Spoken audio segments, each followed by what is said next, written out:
Hey, Jessica. I tasted the dish you prepared. And it was shockingly bad, completely inedible.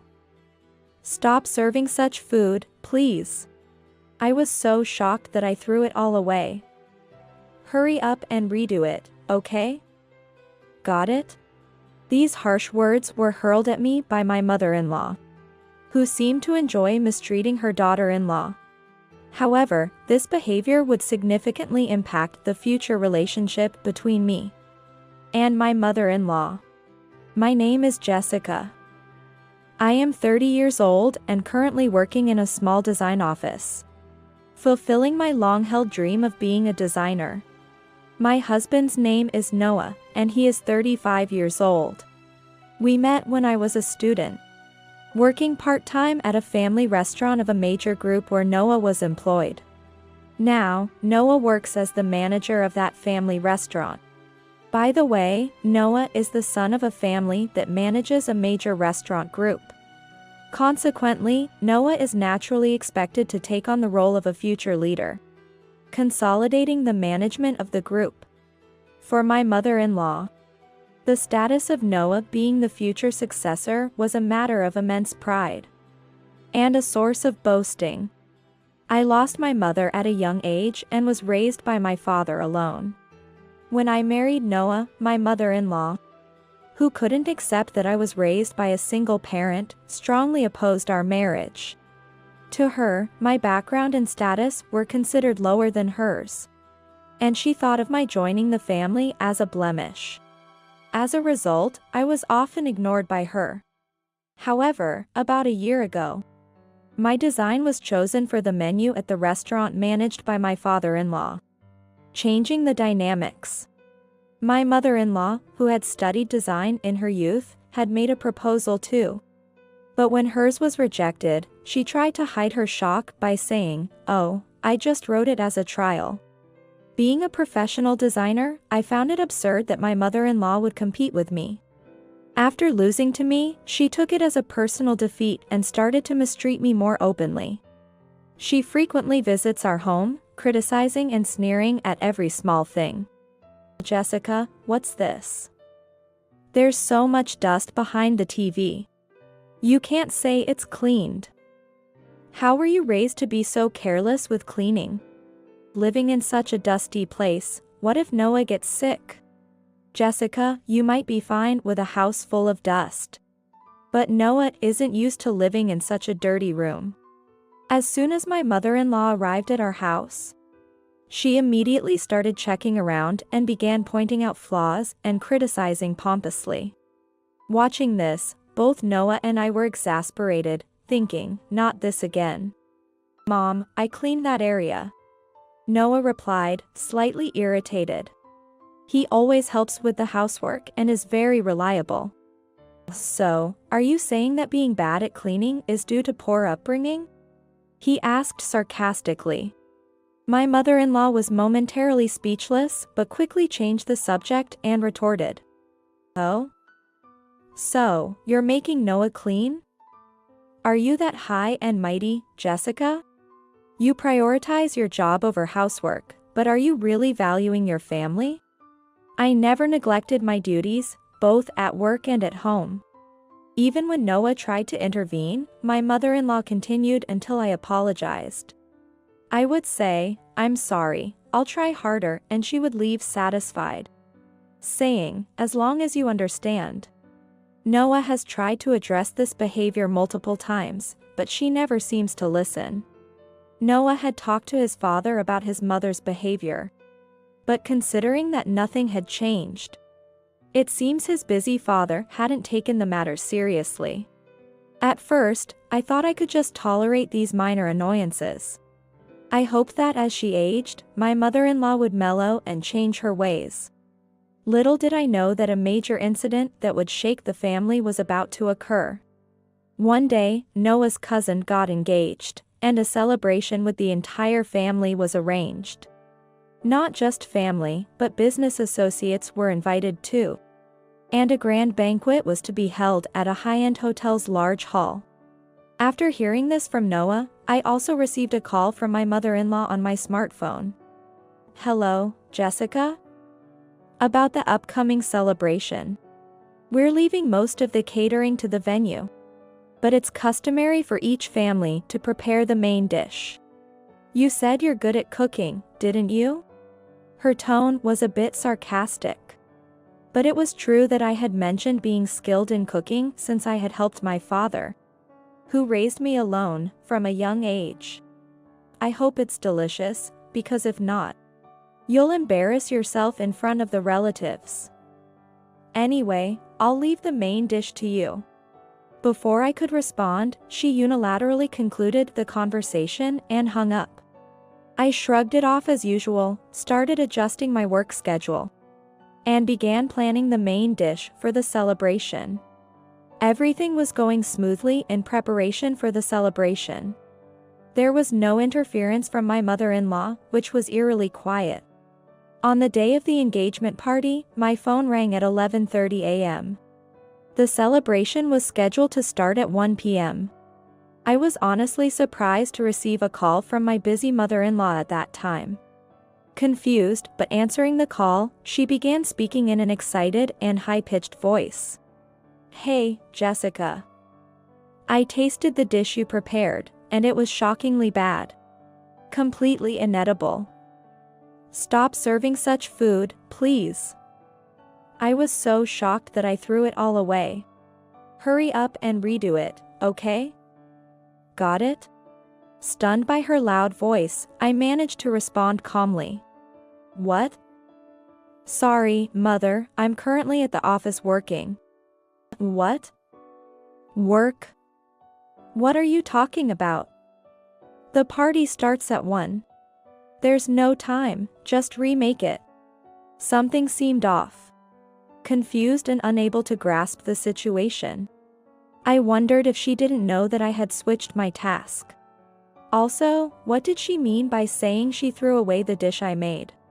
When I was assigned French cuisine, I had come up with a menu, but soon after, I received an important design job. I consulted Noah about what to do and decided to switch my cooking responsibilities with the invitation mailing duty. This change was supposed to be communicated to my mother-in-law by the original person responsible for sending the invitations.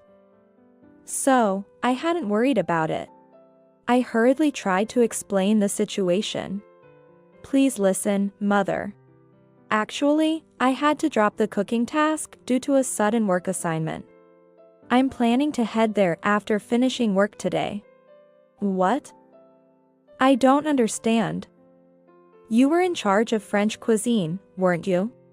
No, I switched responsibilities, so I didn't actually cook anything. What? What are you going to do now? There's no time left before the party starts. It's your fault for not reporting properly. Fix this or I'll tell everyone you threw away the dish. Knowing I wasn't responsible for the dish, my mother-in-law became extremely agitated. Confused by her rapid-fire accusations, I was at a loss. Thinking about the complexity and trouble, yet concerned about being wrongly accused in front of many people, I wondered how to handle the situation. However, knowing my mother-in-law, it was quite possible she would blame me and pretend ignorance. Reluctantly, I apologized to my office for leaving early and hurried to the venue. Unfortunately, I arrived at the station just as my train was about to leave, and ended up reaching the venue just after 12 p.m. Noah, who had been informed in advance through Messenger about the situation, hurried over to me as soon as he saw me arrive. However, his expression conveyed the worst-case scenario. Oh no. Am I too late? Right now, all the other dishes brought by everyone are here. But there's a commotion because the French dish is missing. When I went to the kitchen, I found that all the French cuisine had been thrown away and was clogging the sink. Everyone's in an uproar about what happened. As I listened to Noah, I headed towards the kitchen. There, the tension was palpable, as if those present had stumbled upon a crime scene. My mother-in-law, cornered by the tense situation, found me and began to accuse me by name. Ah. Look, the culprit has finally shown up. Jessica. It was Jessica who threw away this dish. She wasn't even here, which is evidence enough. I managed to suppress the headache that started throbbing. As soon as she accused me so suddenly. Around us were Noah's aunts, their sons, the recently engaged cousin, and his fiancée, Christina, along with many other relatives. Having been told by my mother-in-law that I was the culprit, their condemning gazes turned to me, but I decided to calmly present the facts. Actually, I did not throw away this dish. That's a complete misunderstanding. However, my mother-in-law immediately retorted, "Don't play dumb. Don't lie. To do such a thing at a celebration. Such ungrateful and senseless behavior is a disgrace to this family. I was at work this morning. So, I have just arrived here." The people around us, upon hearing my story, began to murmur in surprise. What? She just got here? Then who? I hurried over to this venue after receiving a call from my mother-in-law. I missed the train and was delayed in arriving. I apologize. What? Jessica. What are you suddenly saying? But you told me on the phone that you had thrown away all the French cuisine. My goodness. What are you saying? This daughter-in-law of mine. Not only does she mock me, but now she's trying to pin her own wrongdoing on me and act innocent. How awful. Unbelievable. My mother-in-law dramatically played the victim, appealing to the surrounding relatives as if she were a heroine struck by misfortune. To the relatives, it seemed more likely that my mother-in-law, who had been part of the family for over 20 years, was telling the truth, rather than me, a recent addition to the family. I felt their condemning gazes again but was determined to assert my innocence. If you find it hard to believe, please call my workplace for confirmation. They can verify that I was working this morning, which will prove that what I'm saying is true. Just as I made this plea, a voice said, "There's no need to go that far." I had assigned Jessica a task. She graciously accepted the urgent work. And I'm truly grateful for her help. The voice belonged to my father-in-law. Behind him stood Noah, with a relieved expression. Noah had asked his father to help reveal the truth. I was relieved to see my father-in-law there, as I thought he might be too busy to assist. The reliability of the family's future head was evident. The relatives who had been accusing me now looked flustered, and their suspicious gazes turned towards my mother-in-law. So, Jessica, what exactly did my wife say on the phone earlier? Yes. She called to say she had tasted the French cuisine, found it very unpleasant, and said it was too embarrassing to serve. So she threw it all away. Then, she told me to remake it before the time of the event. A murmur spread among the relatives upon hearing my testimony. Suddenly, a woman burst into tears amidst the crowd. The crying woman was Christina, the cousin's fiancée. I admit I'm better at Asian cuisine, but I tried my best with the French dish too. I thought I had made it as delicious as the Asian one. But now, tearfully, she leaned on her fiancé. Christina, the cousin's fiancée, was the one who had switched duties with me. Although she was the main character of this celebration, she had confided her plan to surprise everyone with her cooking, and asked me to keep it a secret from the relatives. But unexpectedly, even my mother-in-law was kept in the dark about the secret. Moreover, Christina was a professional chef at the French restaurant run by Noah's father. Hey, Mom. You're saying Christina's cooking is bad? Christina is a chef I hired. Are you implying my taste is off too? What? No. That's not what I meant. I didn't mean it like that. My mother-in-law frantically tried to defend herself, but it was too late.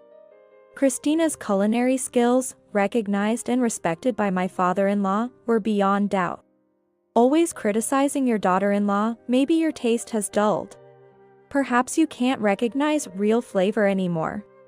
His words, heavy with irony, echoed throughout the venue. My mother-in-law, in a desperate attempt to seek forgiveness, clung to my father-in-law and apologized profusely. However, anger seemed to rise within her, and suddenly she grabbed me by the collar. Listen. I thought it was your cooking, so I threw it away. A dish made by a woman raised by a single parent, of such low status, is too disgraceful and tasteless to serve to others. I threw it away out of kindness. If I had known someone else made it, I wouldn't have thrown it away. It's all your fault. You planned this, didn't you? To embarrass me in front of our relatives. How much more will you mock me? Just stop it. I was shocked and disgusted by her yelling and the spit flying from her mouth. But then, Noah's grandmother raised her voice. Wait a minute, you. You know I'm a divorcee, right? You say being from a single parent is disgraceful? I heard that your late mother also lost her mother when she was young. By your logic, there are quite a few disgraceful people in this family, aren't there? Her cold gaze pierced my mother-in-law. No. That's not what I meant. I didn't know, really. I swear I didn't know. Well, it doesn't matter anymore. We've all seen your true character. Hearing this, my mother-in-law collapsed on the kitchen floor, trembling with despair and fear. My, I heard there was a commotion, but what a scene this has turned into. Suddenly, a voice came from behind. Turning around, I saw an elderly man in a wheelchair. He was Noah's grandfather, the current head of the main family. I could hear the uproar from afar. It's unfortunate that a dish was wasted. I recall my late wife once telling me about receiving sweet potatoes during the war. The sweetness of the potato made her momentarily forget the sadness of losing her mother. As we all listened in silence to his words, Noah's grandfather continued. Remember, food is filled with the emotions of those involved in making it. My late wife often said with a smile, the kindness of the cook has shaped who I am today. Wasting food is the worst thing a person can do. Surely, we don't have anyone that terrible in our family, right? He then turned to my father-in-law. Of course, Dad. We don't have anyone like that in our family. Satisfied with my father-in-law's response, the head of the family smiled and returned to the venue. His words held absolute authority. From the words of the head and my father-in-law, it was clear to everyone present that this was the moment. My father-in-law decided to divorce my mother-in-law. What was supposed to be a celebration had also become a scene of an unexpected separation. In the kitchen, only the sound of my mother-in-law's sobbing lingered, creating an indescribable atmosphere. She not only ruined the celebration, but was especially condemned for her sacrilege against food. Despite being part of the food industry, she went around apologizing and bowing down to the relatives, including those from the branch families. It seemed that the divorce settlement was agreed upon by deducting an amount for the damages caused at the celebration, leaving her with just a small sum. My mother-in-law was ousted from the main family and ended up living in a small apartment meant for singles. Cut off and criticized by the relatives, she led a lonely life with no one to turn to. She never imagined her petty jealousy and harassment towards her daughter-in-law, manifested in throwing away the food, would lead to her own downfall. On the other hand, I was able to protect the honor of my loving father. I also managed to build a harmonious relationship with Noah's family and am enjoying fulfilling days.